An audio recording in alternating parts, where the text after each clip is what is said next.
Nous sommes médecins, infirmiers, aides-soignants ou ambulanciers. Il peut y en avoir de fractures. Ça te fait mal, non? Vous voyez pas flou?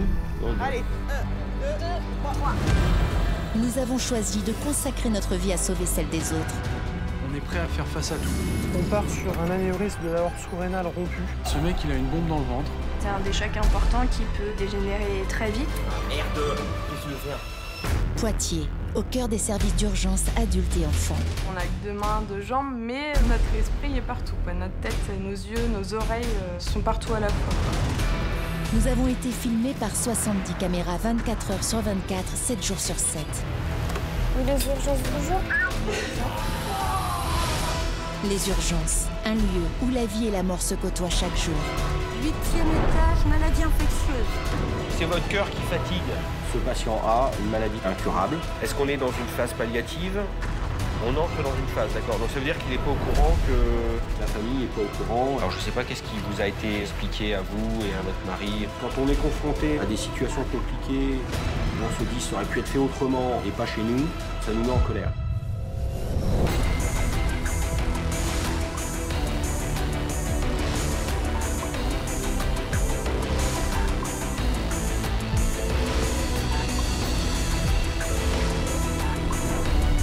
Vous avez besoin de quoi? Non, vous ne pouvez pas avoir un bisou. Les urgences, c'est ça. C'est une famille différente. C'est une deuxième famille. Ouais.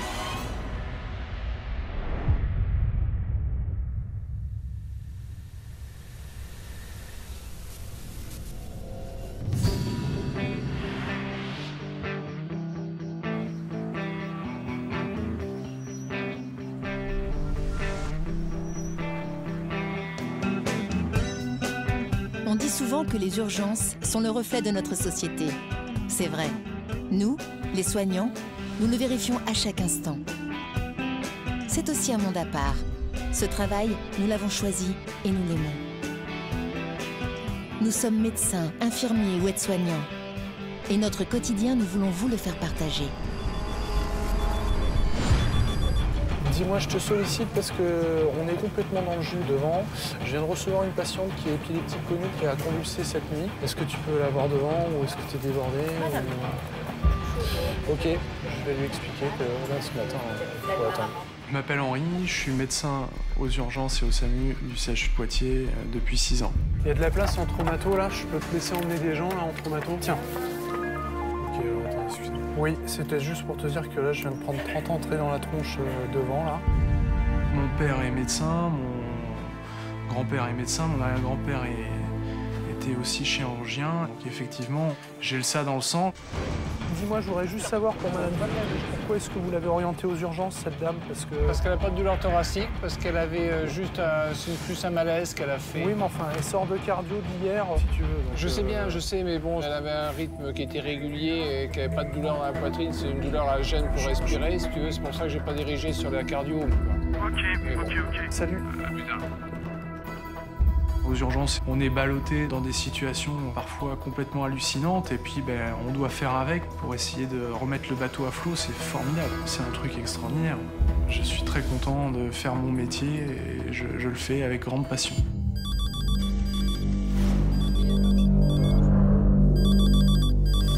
Oui, Henri, je t'appelle là parce qu'on est emmerdé. J'ai le radiologue qui m'appelle, un monsieur âgé de 70 ans qui est arrivé sur ses pieds. Et qui présente en fait une rupture d'un anévrisme aortique abdominal. Il faut prévenir le déchire. Ça marche, merci. Ouais, Gislain, on part sur un anévrisme de l'aorte sous-rénale rompue. Rappelle Alain pour savoir au niveau des chires si tout le monde est prévenu pour anticiper. Ok, bon, parfait, à toutes. Allez, go. Le motif du départ est la prise en charge d'un patient qui a une rupture d'anévrisme au niveau de l'aorte abdominale, qui peut entraîner une hémorragie gravissime. Ce mec, il a une bombe dans le ventre.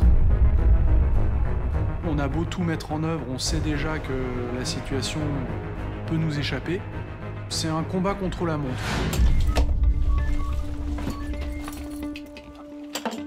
Bonjour, mesdames. C'est votre mari, madame? D'accord, ok. Oui, tout à fait, on vient pour lui. Bonjour, monsieur. Enchanté, docteur Delolis, je suis le médecin du SAMU.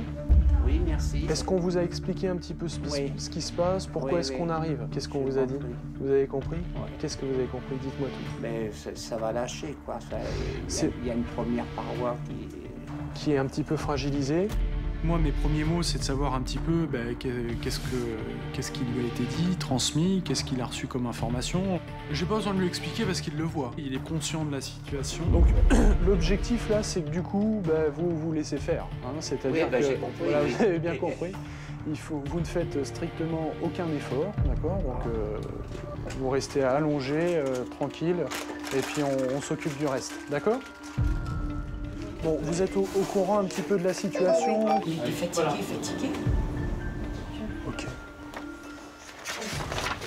Je pense qu'il a envie que ça se fasse vite fait. Je vois très rapidement son épouse à côté qui est sans dessus dessous. Est-ce que vous avez besoin de tout ce qu'il y avait, de l'endothérapie? Ah oui, il a quand même des antécédents. Hein. Et là, il a des traitements pour fluidifier le sang ou pas? Les Pradaxa. Si. Le problème principal, c'est que ce monsieur est sous traitement anticoagulant. C'est un traitement qui fluidifie le sang et ça compromet les chances de survie par rapport à une hémorragie à cet endroit-là. Le temps est compté, oui. Est-ce que vous avez pris ce matin le traitement anticoagulant, le Pradaxa? Oui. Oui, vous l'avez pris ce matin? Hein? Oui, j'ai tout pris ce matin. Ok, on y va. Hein, on y va et puis on fait l'électro vite fait dans le camion ou je sais pas quand, mais faut qu'on... C'est les images que vous avez. Super. L'anévrisme est en partie rompu. À tout moment, le patient peut décéder. Attends, ce que je vais faire, c'est que moi, je vais me mettre en haut, tout en haut. D'accord? Et toi, tu gères le bassin et le bas. Aucun effort, monsieur. Vous nous laissez faire. Voilà. À partir du moment où on est en présence du malade, devant la bombe, on est prêt à faire face à tout. Tout, c'est l'hémorragie brutale, l'arrêt cardiaque. On est dans le rouge, on est en alerte maximale. Non, ça va aller, madame. Ne vous inquiétez pas. Son épouse a conscience que la situation est très préoccupante. Là, j'ai toutes les informations. Il n'y a pas de souci. On verbalise 2-3 choses. Où est-ce qu'on va et qu'est-ce qu'on projette pour lui. J'essaie juste de rassurer. Il faut humainement qu'on soutienne les familles de H jusqu'à Z. Prenez votre temps, on se retrouve aux urgences dans les centres. D'accord. C'est pas facile, quoi. Hein, ça prend sur le terrain. C'est bon, vous allez nous suivre? D'accord. Prenez votre temps, hein, on s'occupe de lui. C'est toujours un moment pénible et je partage toujours sincèrement la douleur des gens. Voilà. J'essaye à la fin de chaque situation d'avoir un bilan positif. Je ne pars jamais quand j'ai le moindre sentiment qu'il y a quelque chose qui coince. La vie de ce patient dépend de moi, de tout ce qu'on va pouvoir lui proposer. Et là, le chirurgien qui est prêt, il y a le réanimateur, donc on est tous sur le coup. Cardio? Non, des chocs. Sur une situation comme celle-là, on est dedans, ouais. On est dans le fond de notre métier, et puis on s'y sent bien.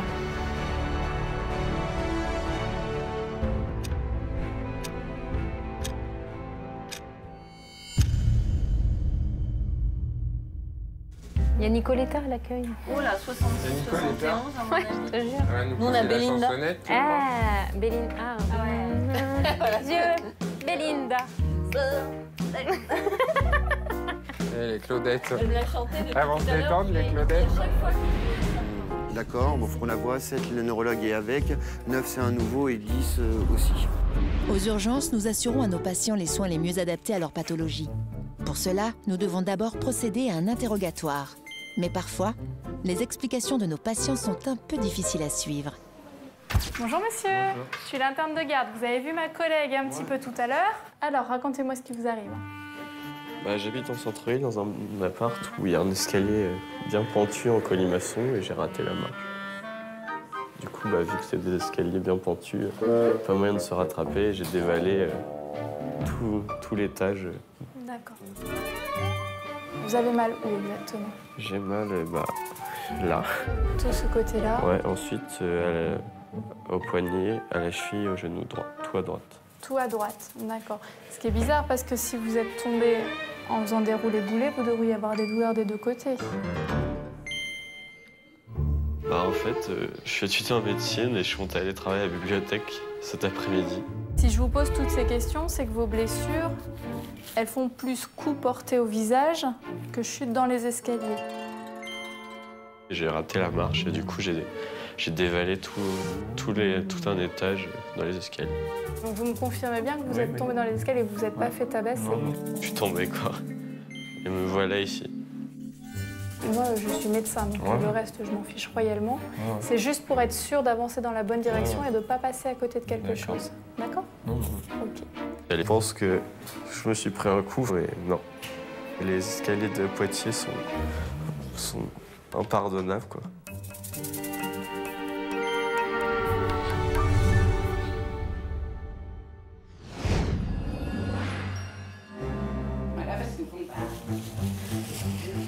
Ils l'ont fait souffler, tu te rends compte, s'il avait eu de l'alcool. Oh, mais le matin, quand même. Bah, plutôt qu'il ne boit pas. Ah ben non, il ne boit pas. Non. Puis il ne faut pas. Hein. Mais c'est obligé, il y a un accident, automatiquement, tout de suite, ils font souffler dans le ballon. Ça, c'est normal. Ouais. C'est normal, ça. C'est pour tout le monde comme ça. Hein. Puis même pour ces petites absences, l'alcool, tout ça, c'est pas bon. Hein. Faut faire attention. Ah non, faut faire très attention. Moi, comme je dis, bon, on va chez quelqu'un, on boit de l'eau, puis c'est tout. Hein.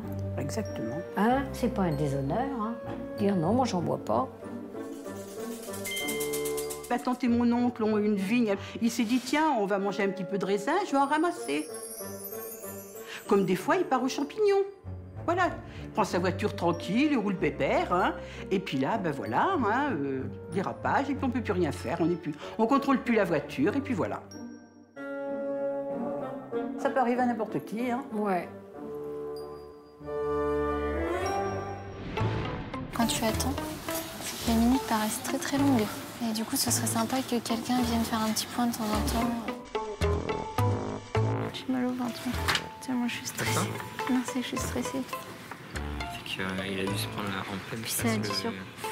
Moi, j'ai peur de ça. Je sais pas si tu vois, en bas, là. Les derniers escaliers, là, t'as la face crépie. Ouais. Il a dû se claquer ici, ça... C'est ça qui me fait peur, moi. Ça fait... Non, mais parce que tu vois, il est tuméfié ici, là au nez. Je suis là aujourd'hui pour accompagner mon petit frère Florent qui a ce matin débaroulé dans les escaliers. C'est assez impressionnant. On dirait qu'ils étaient 10 à le taper, donc... Je lui avais demandé s'il avait picolé. Et alors? Non.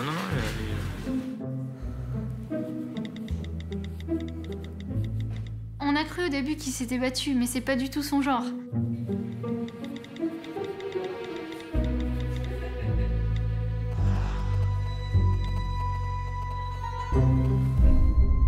Puis c'est pas un menteur, mon frère.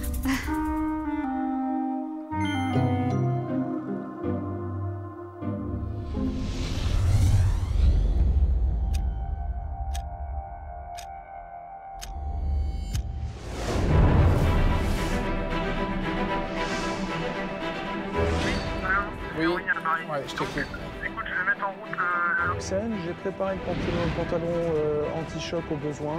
Il est effectivement stable sur le plan hémodynamique. Il semblerait que l'hématome soit contenu sur le plan scanographique. Tu sais depuis quand ça traîne? Parce que là, c'est une découverte fortuite. Il a eu le scanner ce matin sur une découverte d'anévrisme sur une échographie il y a 3 jours. Donc l'histoire est récente, sauf que ce monsieur a des antécédents cardiovasculaires très significatifs. D'accord, très bien. Je préviens Ghislain qui était au courant. Là, on sera au déchoc dans... Combien de temps, Mika? Dans 15 minutes. Je rappelle à ce moment-là le médecin régulateur pour m'assurer qu'on est bien attendu, que les différents spécialistes sont prévenus également de notre arrivée, sur quel délai.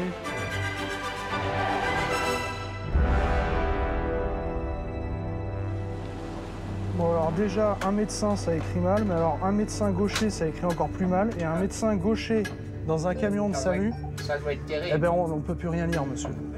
Tout en parlant avec le malade, on est à l'affût. À tout moment, il peut se vider de son sang. Ça reste une urgence absolue.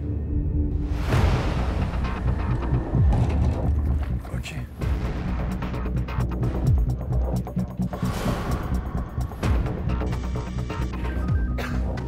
Oui. Allô? Attends, je ramène un monsieur des chocs, là. Une dame à l'accueil. Bonjour, monsieur. 2, 3.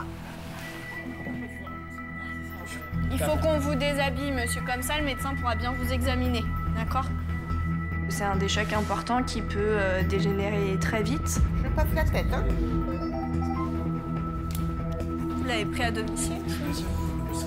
Ouais. Il faut tout de suite essayer de le perfuser pour prévenir l'hémorragie et mettre tout en place pour assurer si jamais il se dégrade. J'ai perdu 18 kilos. Je vous laisse tenir le petit coton. Là, récemment, là? Le patient, s'il perd trop de sang, il peut mourir.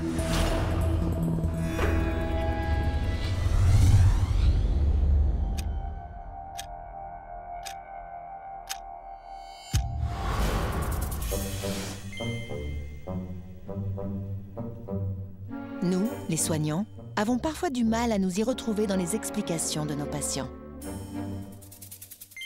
À vrai dire, ils ne sont pas toujours très clairs dans leur version des faits. C'est assez ironique quand même, comme situation. Oh là là. En gros, j'habite au-dessus d'un portail, c'est une entrée en fait. Du coup, bah, j'ai dévalé comme ça. C'est un escalier en colimaçon. Voilà, c'est... Je m'appelle J.C. Richard, je suis médecin aux urgences du CHU de Poitiers depuis 7 ans. Et vous avez dévalé tous les étages? Ah oui, parce que j'habite. Vous avez cogné contre quoi là? C'est un peu comme du... Un vêtement de pierre. Ouais. D'accord. Est-ce qu'il nous raconte la vérité sur son traumatisme? J'en ai strictement aucune idée. Je suis obligé de lui faire confiance, j'ai pas le choix, je suis pas policier. Et comment ça se fait que vous êtes tombé? Vous avez fait une maladresse? Non, c'est que en fait c'est des... Enfin, j'habite sur un palier, j'ai totalement loupé la marche et du coup j'ai dévalé. S'ils veulent pas nous raconter vraiment la vérité, on peut pas les forcer non plus. Il faut faire avec. Levez un petit peu la paupière. Hein. Vous voyez pas flou? Non. En gros, il a une fracture du nez qui n'est pas forcément bien grave, mais surtout une fracture de l'orbite. Ouvrez bien la bouche, faites A. On va le garder en surveillance. Hein. Ah ouais, il faut mieux. Hein. Oula, visiblement, je suis pas au top.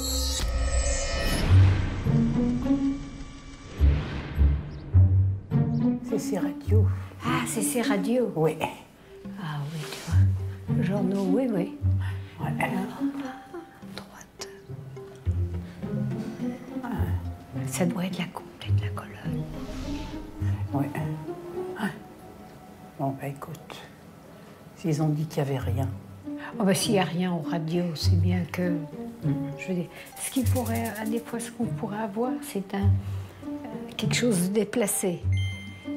Mais de toute façon, au radio, on ne le voit pas. Ça. Ah bah non. Non, on ne le voit pas. Mais enfin, là, on irait voir un ostéopathe. Ah oui. Bah, j'aurais pas pensé que j'aurais été aux urgences aujourd'hui. Hein. Je vais demander, est-ce qu'il faut qu'il continue ce médicament? Bah moi, à mon avis, non. Hein. Bah, c'est-à-dire que ce qui est embêtant, c'est qu'un médicament pour la tension, tu ne dois pas l'arrêter. Comme ça, oui. Ou en prendre ça la aussi. moitié. C'est ça aussi, c'est que tu dois, quand tu as commencé... Oui, ah ben moi, je peux pas l'arrêter. Hein. Non, ben... Alors... Il n'y a pas de raideur, hein. Il n'y a plus l'air d'avoir de fracture. On va faire vérifier un petit quelque chose au radiologue, mais bon, enfin, la radio, c'est pareil, ne vous inquiète pas. Oui, d'accord. Est-ce qu'il verra un médecin avant de partir? C'est moi. Ah oui, bon, pardon. Oui, parce qu'on se posait la question. Il a pris depuis 3 jours un médicament pour la tension. Oui. Il n'en prenait jamais avant. Il n'avait jamais eu de tension. Lundi, il avait 15 chez le médecin.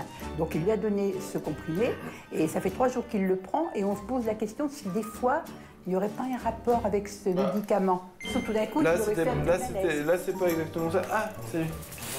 Donc, il faudrait que vous revoyiez ça avec votre médecin. Alors là, qu'est-ce qu'il fait demain matin? Il le prend, ce médicament? Il le reprend Je reviens vous voir. Je reviens vous voir, on D'accord. parle de tout ça après. D'accord.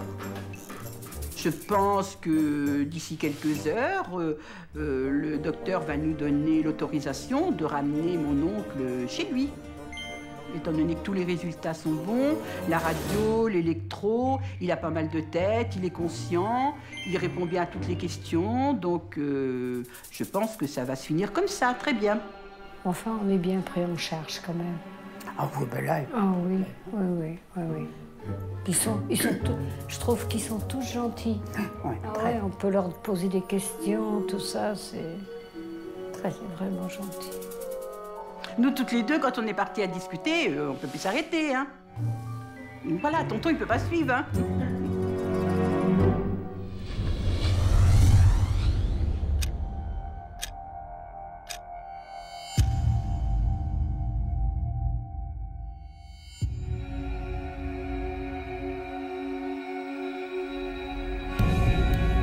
Voilà ce qu'on a. D'accord. Bonjour monsieur. Comment vous sentez monsieur là? Ça va. Ça va? Est-ce que vous avez mal? Non, ça va. Non? Vous n'avez pas fait de malaise? Non. Les anévrismes, c'est gravissime. Hein. Il y a un taux de mortalité très important. J'ai mal ici, d'ici à ici. Plus on intervient rapidement, mieux c'est. Et ça peut se rompre de façon spontanée et très rapidement, avec un risque énorme pour le patient de décès en fait. On appelle le chirurgien, l'anesthésiste et le réa pour que déjà on anticipe les choses. Et par contre, il est sous Pradaxa. Oui. Quoi? Eh oui. Double dose. Ça change tout.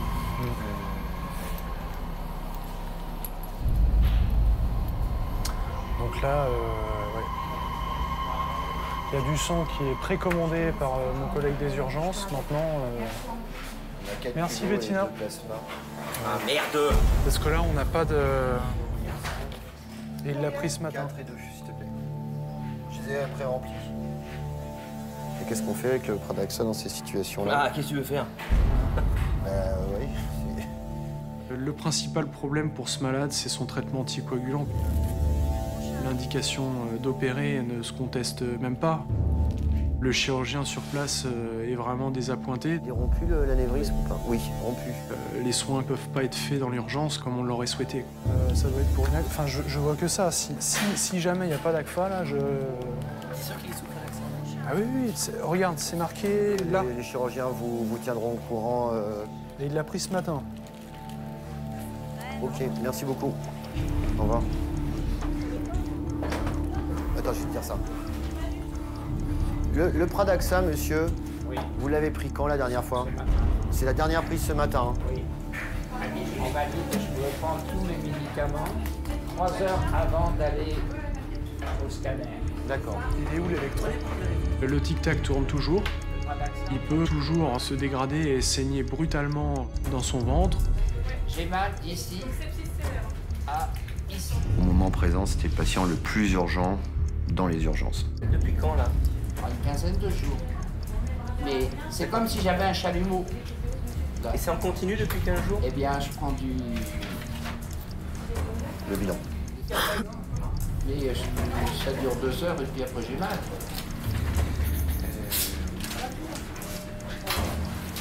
Et là, aujourd'hui, il n'y a pas eu... la douleur n'a pas augmenté là? La douleur que j'ai? Oui, dans la cuisse. Ah non. C'est à gauche, hein? À gauche. Ouais. C'est toujours la même là. Ah, c'est toujours la même. Et est-ce qu'il y a eu un moment dans ces 15 jours où vous avez perdu connaissance? Pas bien. Non. Et en fait, ce qui se passe, c'est que l'anévrisme que vous avez là, elle est beaucoup évoluée. Vous l'avez, il est en train de saigner dans le muscle qui va aux jambes. Ah oui, c'est ça que vous avez là. Le problème, c'est que là, votre médicament, le Pradaxa, oui. c'est un médicament qui fluidifie le sang. Ben oui, je sais. Et là, d'abord, il faudra vous opérer. Le problème, c'est que si je vous opère, je me suis.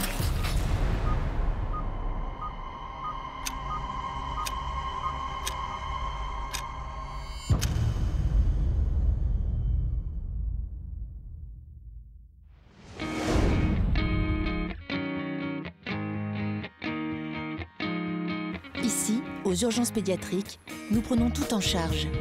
Des petits bobos aux pathologies les plus graves. Soigner les enfants, cela demande du tact, de la patience, de l'énergie Et lorsque les petits patients sont partis, on relâche enfin la pression.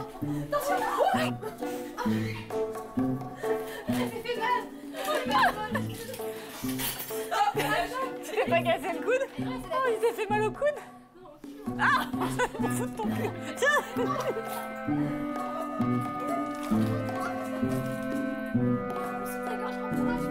Mais ces moments sont de courte durée.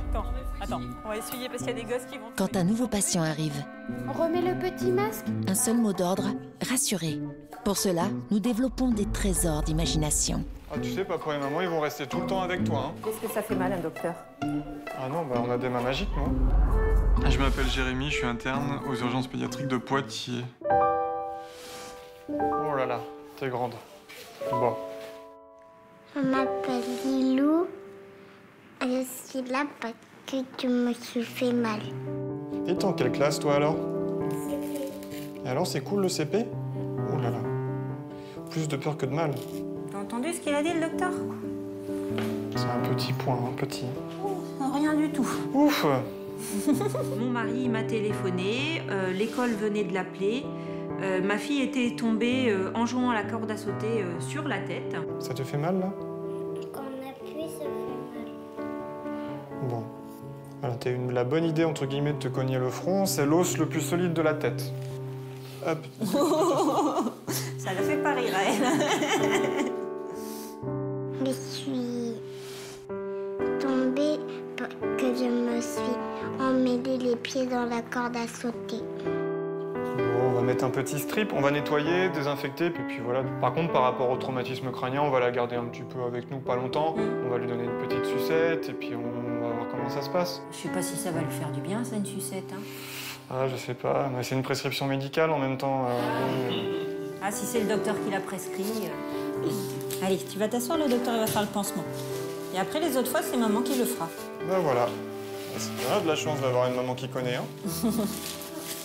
Ah bah oui, mais dis au docteur ce que tu veux faire comme métier plus tard. Qu'est-ce que tu veux faire plus tard? Oh là là. Et dis au docteur pourquoi tu veux faire docteur. Vous allez voir pourquoi. Pour voir maman à l'hôpital. Pour voir maman à l'hôpital? Ce que j'ai oublié de préciser, c'est que je travaille au CHU et je suis infirmière. Pourquoi il vaut mieux être docteur qu'infirmière? Parce que docteur, ça gagne beaucoup de sous. Oui, non, mais il y avait autre chose aussi. Elle m'avait dit que c'est que le docteur, il gagne plus de sous que maman. Ouais. Et puis, si je suis docteur, je pourrais commander maman. Ça marche pas comme ça à l'hôpital. Hein. C'est les infirmières. Hein. Non, mais t'as raison, on en a besoin. Faut bien que tu travailles à l'école alors. Hein. Ouais. Ouais, mais elle travaille bien. Elle travaille très bien. Très bien. Ça pique? Non?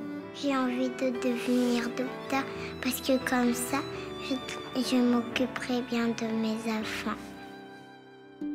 Bon, passons aux choses qui nous intéressent. À quel parfum la sucette?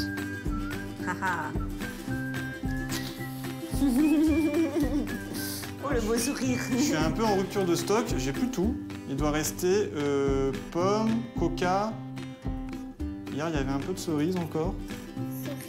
Mais il y en a plus, il te dit. Ah, il en restait quelques-unes hier. Je vais aller voir.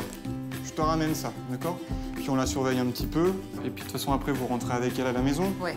Hein, je vous imprimerai la feuille avec les consignes pour les traumatismes crâniens. Allez, on va te chercher ta sucette.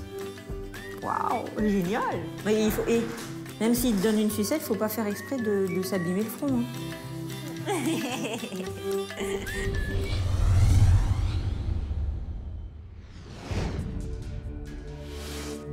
Augmentation rapide de la contraception.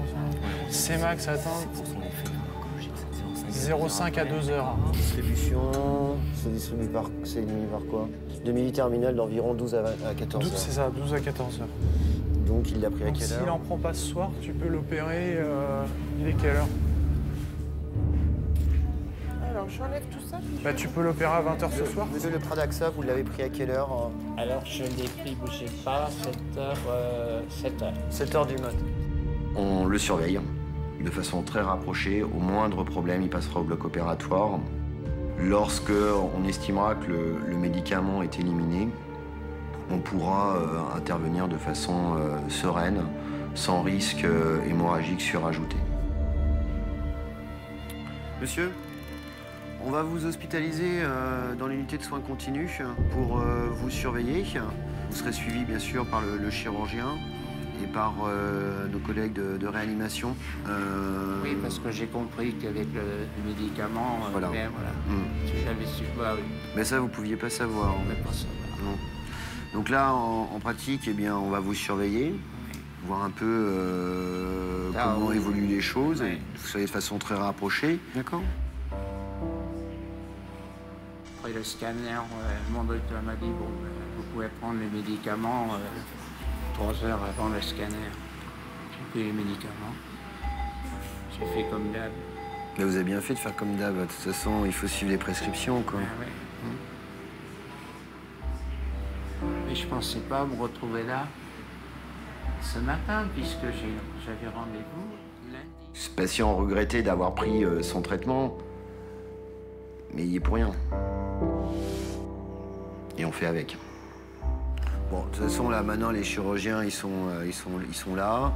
Non, mais j'ai entière confiance. Hein. J'imagine bien. Je suis ici, je suis entre de bonnes mains. Voilà, on va vous ennuyer régulièrement, c'est ça le seul problème. Hein. Mais c'est pour la surveillance, hein, d'accord? Oui. Bon, et puis on va vous faire monter en unité de soins continus, là.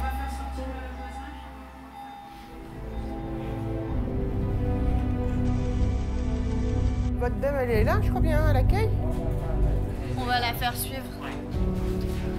Comment elle s'appelle, votre femme? Ah, je m'en rappelle.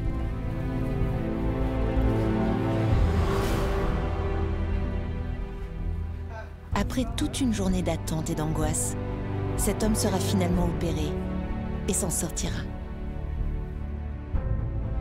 Pour moi, c'est vraiment quelque chose de...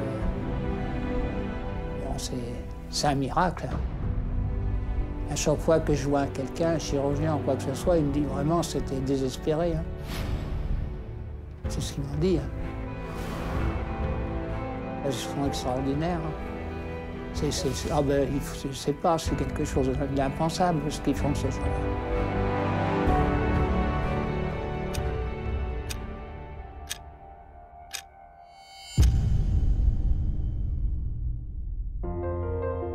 Les urgences, c'est une grande famille au service de tous. Je ne me demande pas si ça va, madame.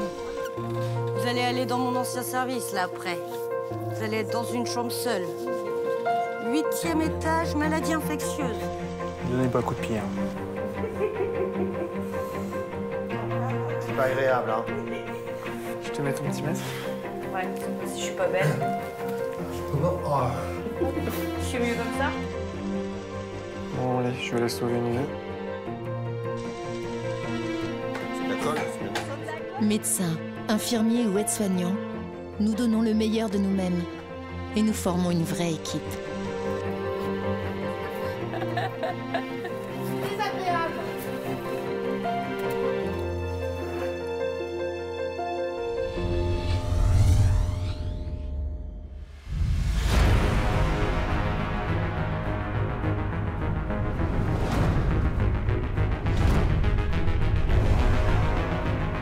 Nous redoutons toujours les accidents graves qui touchent les enfants. Surtout lorsqu'il s'agit d'un accident de la route, comme c'est le cas ce soir.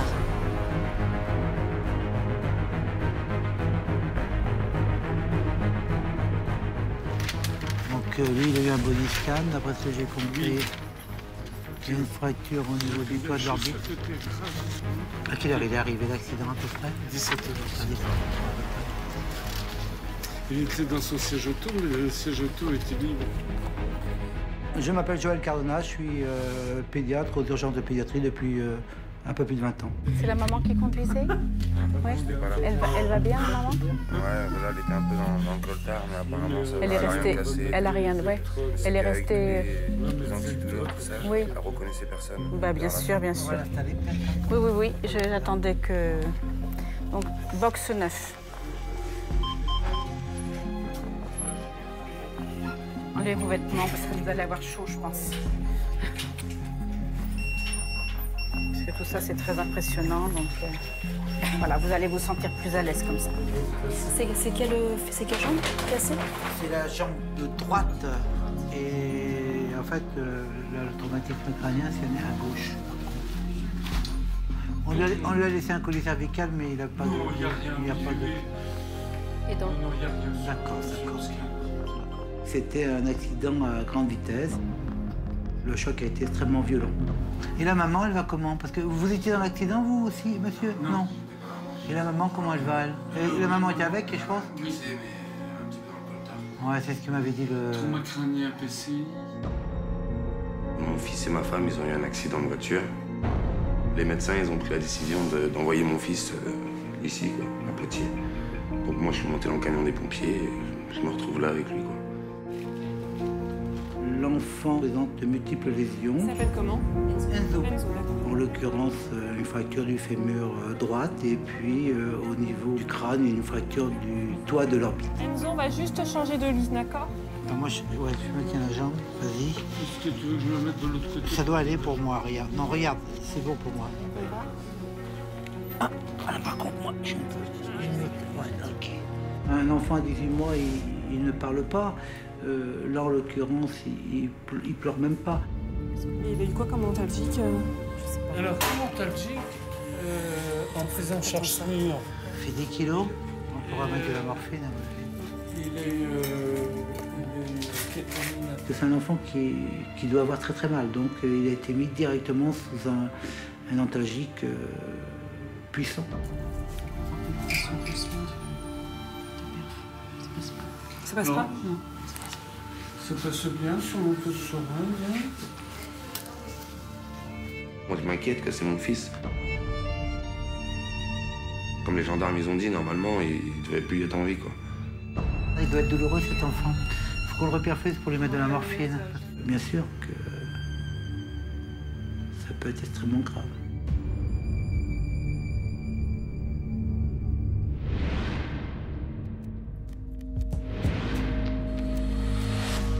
Pendant que nous administrons les premiers soins au petit Enzo aux urgences pédiatriques, un malade nous est confié chez les adultes. Cet homme souffre terriblement. On vous saute un peu dessus là, monsieur, mais comme ça, vous êtes pris en charge tout de suite, d'accord? Je vais faire une prise de sang et une perfusion, hein? Voilà. On prévoit un hémopiou quand même? Ça fait longtemps que vous vous sentez fatigué comme ça? Non, pas longtemps. Une nouvelle chimio vient de faire, j'ai l'impression. Je m'appelle Étienne Coirin, je suis médecin aux urgences de Poitiers depuis 10 ans. Alors, si je comprends bien, vous avez un lymphome. Et donc là, actuellement, elle vous traite par chimiothérapie par la bouche. Depuis combien de temps? Je suis au 4e traitement. 4e traitement. Ce patient a une maladie très grave, qui est incurable. Ça va pas depuis combien de temps? Depuis le début. D'accord. Il est arrivé très très fatigué. Vous avez perdu du poids là récemment? Oui. En 3 semaines là vous avez perdu beaucoup? Il avait des paramètres vitaux qui n'étaient pas très bons. Vous tirez la langue s'il vous plaît? D'accord. Je vous pique, monsieur. On a la lettre de son médecin traitant. Il a dû tout déposer. J'ai là, Émilie. Tu l'as? C'est bon, monsieur, j'arrête de vous embêter là. Oui, bonjour, Étienne Coirin, aux urgences. Je vous appelle pour un de vos patients, donc pas en très bon état, hein. Il est très déshydraté, avec mon souci principal, des troubles du rythme cardiaque. La question que je me pose, c'est est-ce que sa nouvelle chimiothérapie a un effet cardiaque? Parce que lui, il dit que c'est vraiment depuis qu'il a eu sa nouvelle chimio qu'il se sent fatigué, quoi. Alors, est-ce que c'est l'évolution de sa maladie? Oui. D'accord.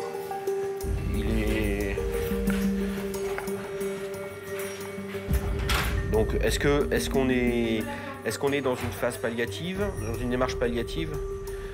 On entre dans une phase, d'accord. Donc ça veut dire qu'il n'est pas au courant que...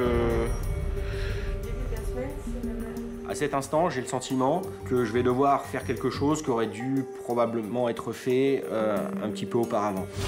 On n'est pas en soins palliatifs là? Si, malgré qu'il continue la chimio? Bah, en fait, c'est pas une chimio qu'il a, c'est un traitement qui limite les choses, mais il n'est pas sous chimio. La famille n'est pas au courant et je vais devoir annoncer une mauvaise nouvelle. Et Je pense que c'était pas à moi de le faire.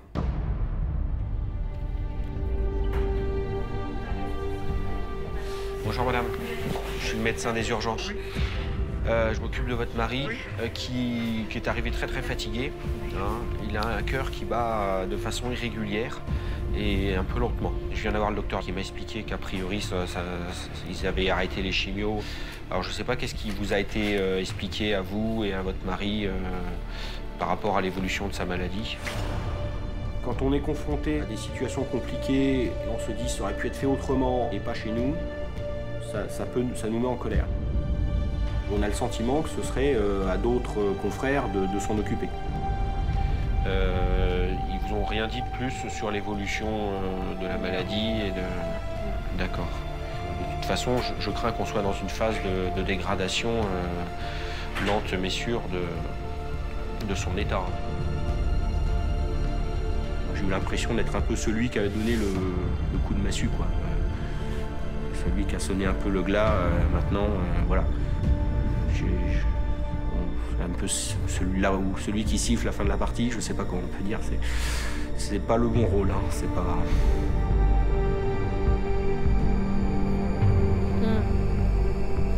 Ouais, l'impression que la force, elle est plus là, quoi. D'accord. Bon.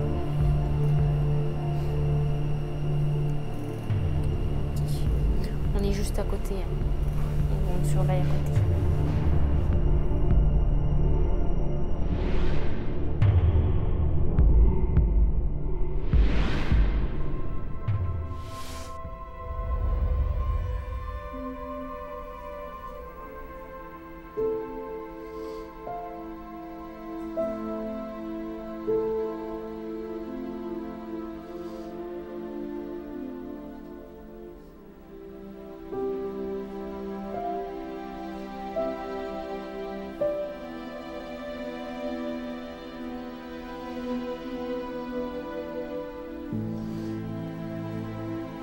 Mon fils comme ça, moi, j'ai déjà vu pas mal de trucs, mais jamais sur mes fils, quoi, ou ma femme, quoi. Moi, je vais en fonction de s'ils vont bien, je vais bien, s'ils vont pas bien, je vais pas bien. Là, je suis perdu, quoi. Dans ma tête, je commence à péter les plombs.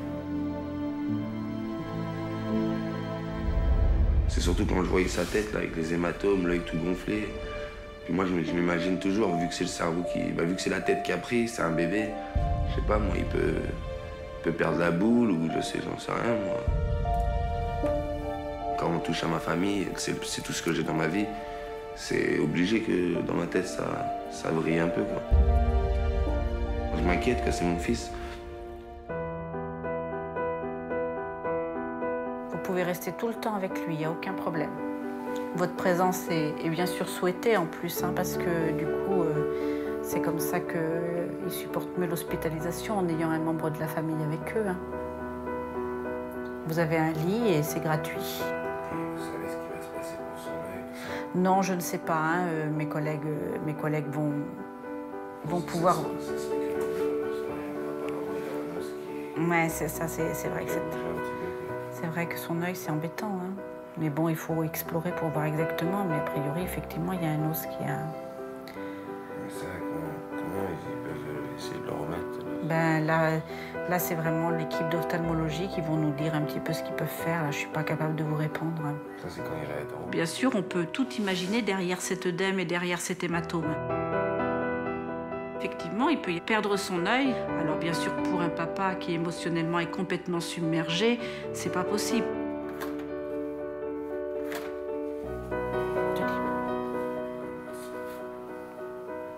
Vous voulez boire un café? Vous voulez un café sucré? D'accord, je vais vous le faire chauffer.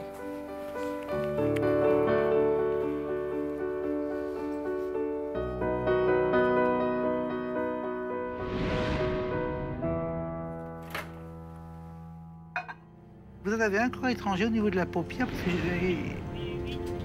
Oh là là, alors j'espère que c'est passé sous l'œil parce que je vois rien. Merci, bonne soirée. Bon, ça déjà j'ai la réponse. On a toujours quand même le stress que la situation nous échappe. on n'a pas droit à l'erreur, quoi. Parce que ce sont des enfants. Il y a des morceaux de verre sous la peau, donc il va falloir, faut qu'on soulève. Non, je sais pas. Vas-y, soulève un petit peu, je regarde. Après, c'est pas une petite folle, mais il faut qu'on explore, hein, de toute manière, pour être sûr de ne pas laisser un morceau de verre au niveau du front. Et puis la paupière, on a l'impression qu'il y a peut-être un corps étranger au niveau de la paupière. Mais on ne voit pas d'entrée là.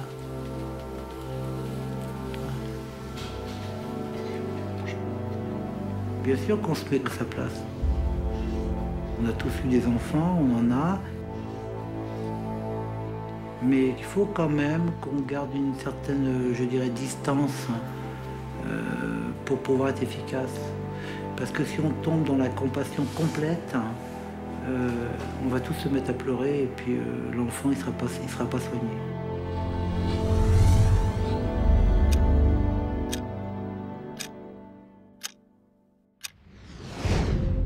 Il y a des moments où la vie semble ne tenir qu'à un fil. C'est le cas cette nuit. Un enfant est peut-être entre la vie et la mort. Un homme va mal. Allô, bonjour madame. Rebonjour, je suis le médecin des urgences. Bon, je vous appelle parce que l'état de votre mari se dégrade. On n'a jamais envie d'annoncer une mauvaise nouvelle, hein. Mais là, il faut le faire. Il se dégrade là de façon importante, quoi. On doit ça aux patients, on doit ça à la famille. C'est important. Est-ce que vous pouvez revenir, hein, enfin, allez-y tranquillement, hein. Je sais pas si ce patient va survivre ou pas aujourd'hui. Et je veux discuter avec la famille de cette éventualité-là. À tout de suite, madame.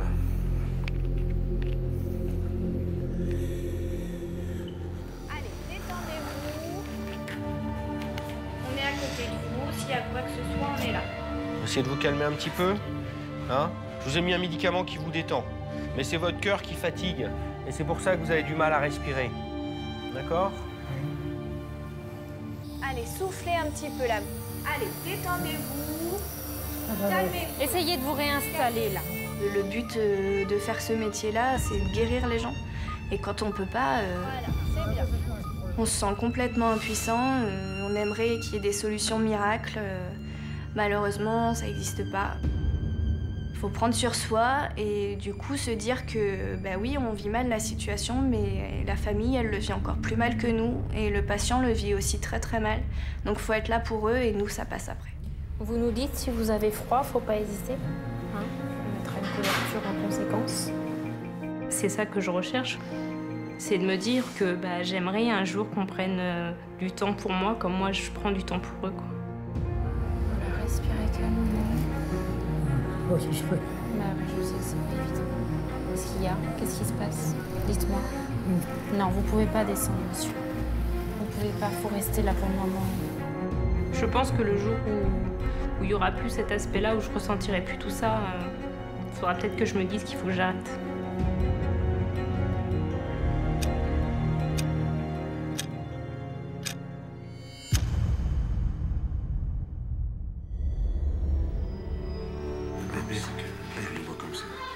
Ouais, mais c'est comme un boxeur qui sort du ring, mais ce qui est important, je vous l'ai dit, c'est qu'il n'y ait pas de... Bon, que l'œil ne soit pas touché. Donc ça, je m'en suis assuré et j'ai refait revoir tous les trucs pour vraiment être sûr.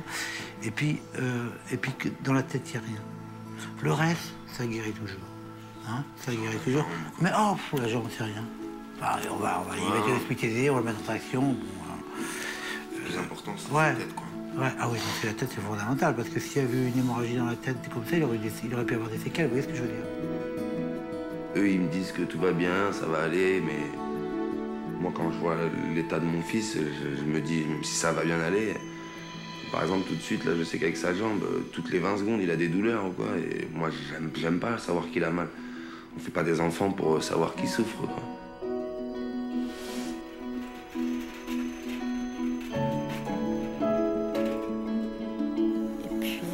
Débrancher des trucs encore parce que là c'est... Je m'appelle Vivien Fontaine, je suis interne en 4e année de chirurgie orthopédique. Non, laissez-le faire, voilà, c'est bon, ça va aller. Voilà. Je veux que tu tiennes le masque, ouais, parce que je vais... Attends Enzo, on t'a juste changé de lit là. J'étais chez moi. Je suis d'astreinte, je me déplace pas pour tout. Hein, on sélectionne les cas les plus graves pour venir. Là, ce qu'on va faire, c'est qu'on va lui coller les bandes collantes, là, comme ça, le long des cuisses, hein, avec les ficelles qui vont remonter, qui vont passer dans les poulies, et au bout, on met les poids. D'accord? Donc, il aura les deux jambes en l'air, tractées. Alors, petit à petit, au début, les muscles restent contractés, mais petit à petit, les muscles se relâchent, donc la fracture se réduit. La structure est un peu impressionnante pour les parents, c'est pour ça qu'on les prévient toujours et que ça permet de les rassurer et de passer un peu l'angoisse qui est liée à tout ce matériel qui est un peu impressionnant au début, quoi. C'est la première fois qu'il lui arrive quelque chose? Ouais.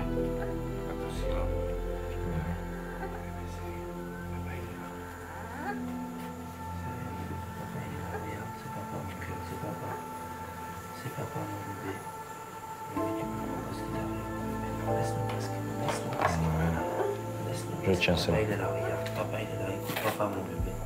Écoute la voix de papa. Hein? Tu me reconnais quand même. Hein? C'est la voix de papa. C'est pour ton bien qu'ils font ça, mon bébé. Ok? J'ai fait tout ce que j'ai pu pour l'apaiser un peu et lui montrer que j'étais là et qu'on l'aimait, et voilà. Et je lui disais que sa mère, elle l'aimait aussi. Et apparemment, ça a marché un peu, quoi. Donc ça va, je suis content aussi.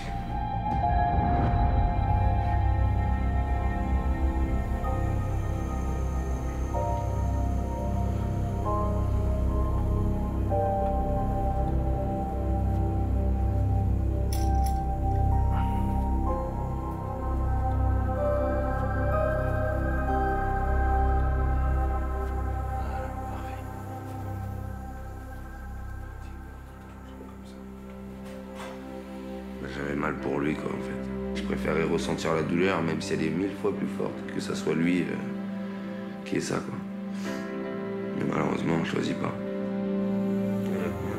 Il y a 1,5 kg. Ouais, de chaque côté. Voilà. Bon. Et ben voilà. Merci. D'accord. Bon.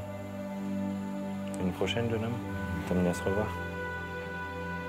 Puis après, on pourra rentrer à la maison. D'accord. Bon. Bon courage, à plus tard. Merci à vous. Bonne nuit. Merci. Heureusement que je trouve autre chose de mieux, je vais mettre ça. Vu l'état de la voiture, tout, il est censé être mort. Donc c'est comme une deuxième chance, il faut pas la gâcher, quoi. Doudou, c'est mon fils, il faut... Je sais pas, mais avant, en tout cas, je faisais des erreurs, quoi. Je passais à côté de quelque chose, quoi. La vie, en gros, elle est courte et il faut en profiter au maximum avec son fils et sa femme, quoi. Faire ce qu'on ne faisait pas avant, quoi. On n'en profitait pas à fond, quoi. Et là, maintenant, c'est ce que je vais faire. Il est temps pour le petit Enzo de quitter les urgences. Accompagné par son papa en service de pédiatrie, il sera bientôt rejoint par sa maman, avant d'entamer une longue convalescence.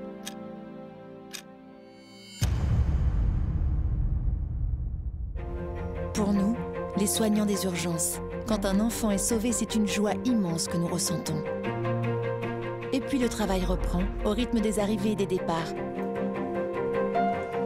Il était nu. Un arrêt de bus, ouais. Tendinite, 5 h du mat aux urgences, mais c'est... moi, des fois, il y a des trucs que je comprends. Alors qu'il vient en ambulance, si tu veux, il y a des trucs que j'arrive pas à comprendre, quoi. Enfin, bon, c'est comme ça, quoi. La différence entre le docteur House et nous, c'est que le docteur House, il a 6 ou 7 médecins pour un patient. Nous, c'est l'inverse. Vous faites quoi comme métier? Qu'est-ce que vous pensez de la couleur de ma collègue?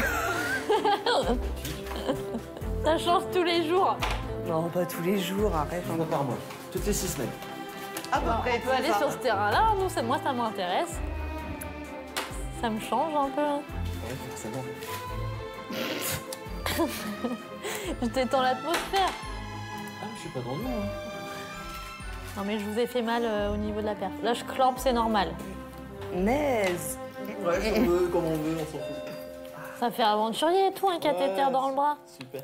J'ai pas besoin de faire aventurier. Ah ouais? Non, ça va. Je trouvais ça sympa, moi. Non Non mais je veux dire, si les filles vous voulez assumer, il faut faire la chorégraphie. Non mais...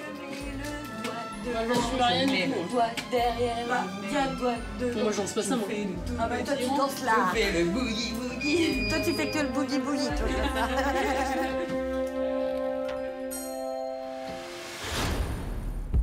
Aux urgences, nous devons dire la vérité sur l'état de santé de nos patients.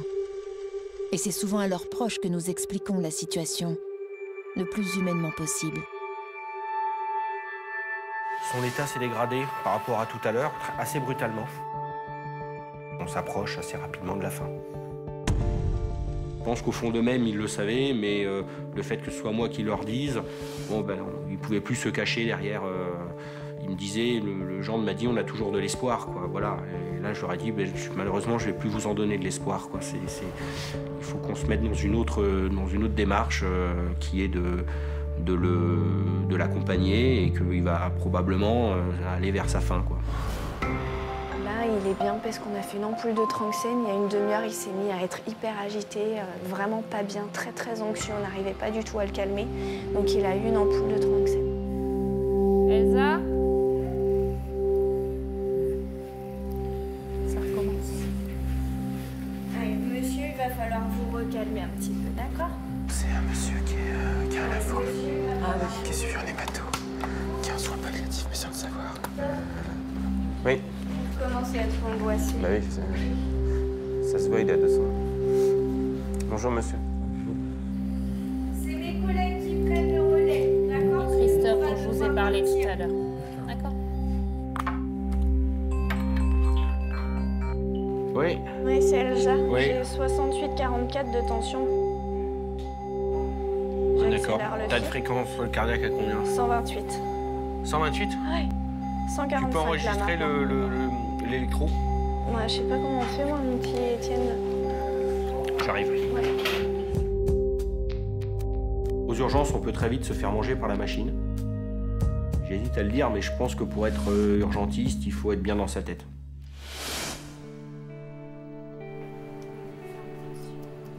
Oui, très bien, oui, il peut boire. Il faudrait qu'on l'assoie un petit peu.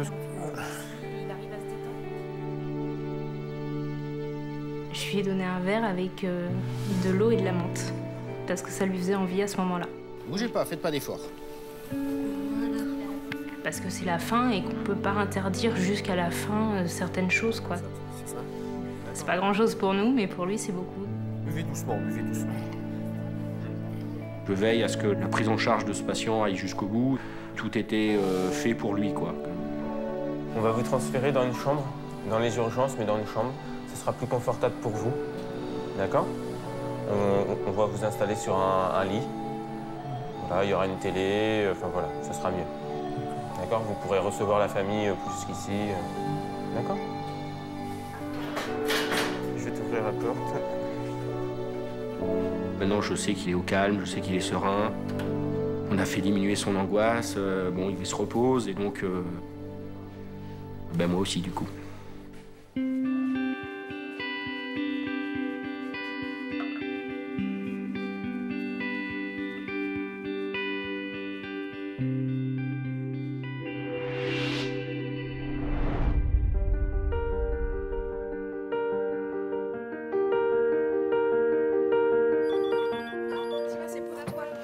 Service après-vente, bonjour.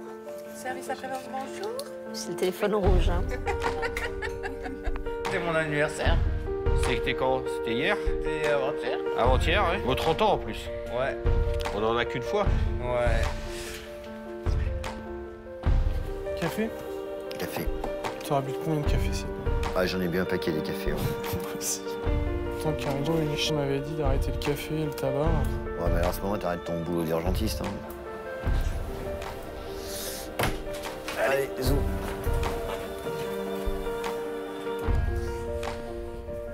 8h05, c'est une heure raisonnable pour appeler un réa. Un réa? Attends, fais qu'on peut scanner d'abord. En fait, l'autre jour, j'ai regardé un reportage sur Cuba. T'as Cuba et les touristes et les Cubéens qui sont privés de radio, pas le droit de manger de viande. En fait, ils sont coupés du monde réel, quoi. Et nous, on y va faire les touristes. C'est ça. Ah, j'ai dit, c'est bon, j'irai pas à Cuba. Ouais. Tu veux écouter, toi? T'écoutes, attends, prêt? T'entends? Voilà, voilà. Ouais. Ah ouais, le côté maman maintenant, ça y est. Alors on a déclenché une vocation. Tu seras docteur alors plus grand? Ouais, tu seras docteur. Allez, voilà. On travaille. J'ai du boulot, monsieur, moi. Monsieur. Aux urgences, nous côtoyons la souffrance au quotidien. Nous vivons des drames en permanence et nous sommes souvent confrontés à la mort. Mais il suffit d'une vie qu'on a contribué à sauver pour rentrer chez soi au petit matin apaisé, avec le sentiment d'avoir été utile. Pour mon fils et ma femme, j'espère qu'ils vont se remettre sur pied très vite et que tout aille bien, qu'ils n'aient pas de séquelles. S'il y a une autre pensée aussi, c'est pour tous les hôpitaux, quoi, tous ceux qui font ce métier-là, il en faut des gens comme eux et ils sont extraordinaires de faire ça, d'avoir la patience, le courage aussi. Donc franchement, je leur dis chapeau, quoi.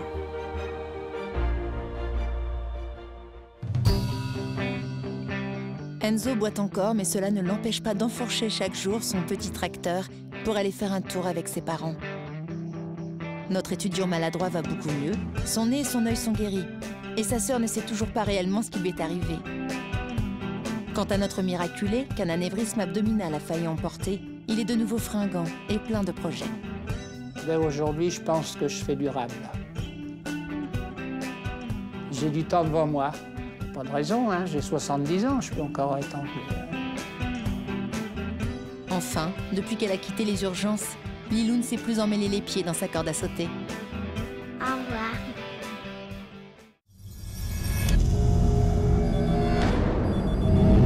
Vous pouvez patienter 2 minutes. 2 minutes, 2 heures, non. Vous me laissez faire mon travail? C'est un petit peu le bazar. C'est un peu compliqué là en ce moment. On est lundi en même temps, hein. C'est les grosses journées. Ça fait mal ou j'appuie? La première fois. Pour être urgentiste, il faut aimer le risque. Soufflez, écoutez-moi. Si on n'aime pas le risque, il faut pas être urgentiste. Tu pars sur un gamin de 13 ans qui a fait une chute de cheval. Moi j'étais un peu inquiète. Il sent pas son bras droit, il bouge pas. On peut suspecter un traumatisme de la moelle épinière. Non, doucement, respirez, soufflez. Il y a une méningite. C'est pas tellement la maman qui nous inquiète, c'est surtout l'enfant. Ce serait bien qu'elle soit vue par le pédiatre. La maman est aux urgences pour une suspicion de méningite, donc je suis un peu inquiète pour la petite. Je crains que malheureusement, il n'y ait pas d'amélioration possible. C'est jamais quelque chose de facile d'annoncer à un enfant que sa maman va décéder.